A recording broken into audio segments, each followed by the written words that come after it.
So game of the month, I'm afraid, listeners, is no more. But fear not, we've just decided that sort of it wasn't really always each of our favourite game of the month, so it was a bit kind of misleading. Although the whole idea was just a game a month. But B, we wanted to reflect what it is, which is well, what we're calling it from now on is the Sub Club. So welcome to the first pick from the Sub Club, because it's always a game that we choose from one of the two main subscriptions.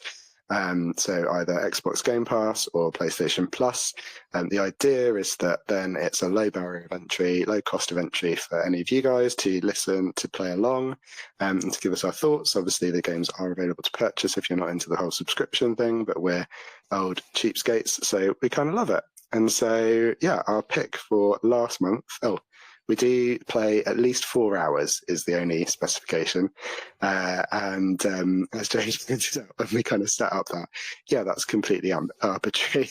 we just needed to force ourselves to play enough of a game if it wasn't our sort of thing to be able to talk about it. So 4 hours a month. Although sometimes we go a lot longer. And I think this month's game, which was Atomfall, I think both of us invested a fair bit. What did you think of it, James? Yeah, we both went very deep, I think. Just a little point, if you've come here to watch this based on the hashtag subclub, it's about gaming. Just saying. Different thing. No. Yeah. But I mean, welcome, but just to manage your expectations. Yeah, if you're surprised by the first 10, 20 minutes, then just turn off and go and watch some other dodgy stuff. Good, subscription services games. Atomfall, I really enjoyed it. Oh, he says he's got flipping in his ears. Oh, blimey. For those who didn't listen to last month or hadn't seen the game, it's to do with the North, and something happens in the North many years ago. This is back in like the 60s, 40s, 50s, 30s, the old 60s. Days, before we were born, 60s, good. And sort of a meteor lands on Earth, and then scientists up there close the whole section off and start harnessing its powers of intense learning, etc. But then it goes a bit Pete Tong, unfortunately, and they start getting sort of strange diseases and infections and strange things growing in different places. So they close it all off and turn it into a big quarantine zone, and different parts are managed by different people. So some are managed by the military, some are sort of taken over by druids, some are taken over by outlaws, and there's different sections to go through, and your big aim is to try and escape from the quarantine zone. You sort of start off not knowing where you are or who you are, as games so often do these days. You get given a key card by a scientist, and then you're pretty much left on your own to explore the landscape around the sort of Lake District type part of the world, and the aim is to try and escape. Charles, you took a little bit because my headset is annoying me, so I'm going to unplug it. So carry on. Yeah, no, that's absolutely fine. So yeah, when James said the North there, we do have international listeners. So as he pointed out, it's the Lake District north of the UK. In terms of the game, I'd describe it as a compact but open world first person investigate 'em up. Because although it's sort of an RPG and it's kind of a shooter, it's more of a brawler really when it gets to combat, which I'm sure we'll talk about. You tend to be bashing people with things, again, nothing to do with Subclub. But then you also have to solve the riddle, like James said, of kind of who you are, why you're there, and what happened. Although we might have just talked about that quite a lot, so I think that's not obvious right at the start of the game. But spoiler warning in retrospect. Is your headphones working better now, James? Because I'm happily going. Do you want me to throw back to you, and then I'll sort out what I thought of the game? Yeah, cool. I enjoyed the game. In a very brief summary, so I like the environment. It's very nice and pretty. You don't get that many games set in Britain, and they really did ham up the Britishness in different places.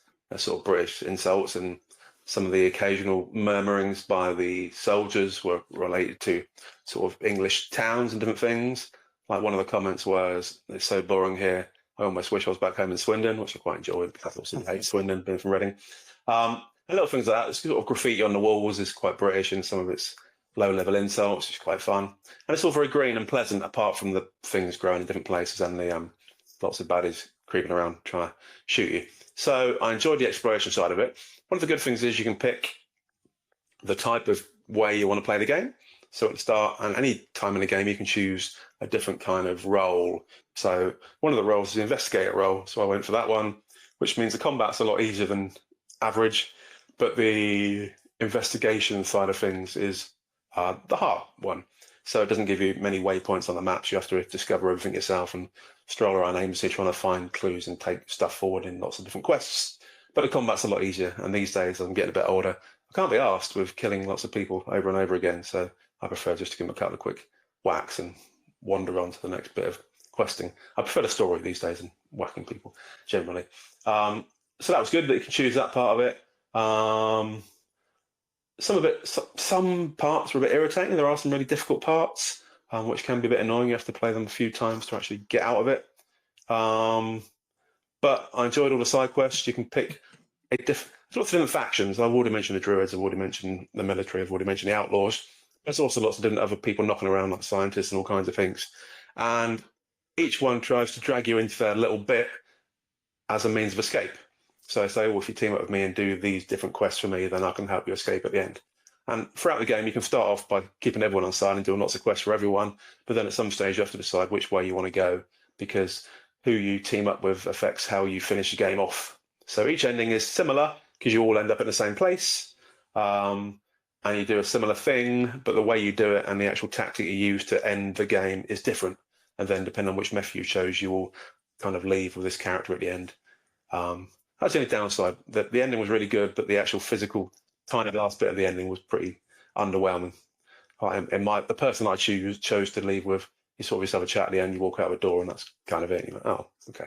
That was a bit disappointing after 18 hours of effort. But the game itself I really enjoyed. Combat, like I said, is fine. You can whack people, you can shoot people. Lots of upgrades, you can get upgrades so you're more radiation tolerant or more fire tolerant or more burn tolerant, because there's lots of different radiation and burns and fires knocking about the gaff. So I enjoyed all of that side of things. But yeah, I enjoyed it. 8 out of 10 for me. So one of the more interesting games I've played over the years. Like I said, like the Britishness, like the plot, like the voice acting, that was fine. Graphics were good. Good. Yep. Done. And quite a similar experience from my side. It's in Game Pass, by the way, folks. So if you've got that subscription, you can try it out yourself. And it's available to buy on all the other platforms. Yeah, I'd probably go 7. I think best things about it, quite similar. I also finished it. I also felt a bit underwhelmed by my ending, and then looked up the other endings and thought, none of them are. I don't feel I got the wrong one, and it would have been a completely different experience. With one of the other choices. I don't think any of them were particularly stunning, although I agree with you, the last gameplay, the last thing that you do was very exciting. Yeah. I think downsides, I felt a bit lost quite a lot of the time, missing key items, but then I was doing the investigator thing, which I also really enjoyed, not being sort of handheld to follow a bright yellow line or something to go and find my next item.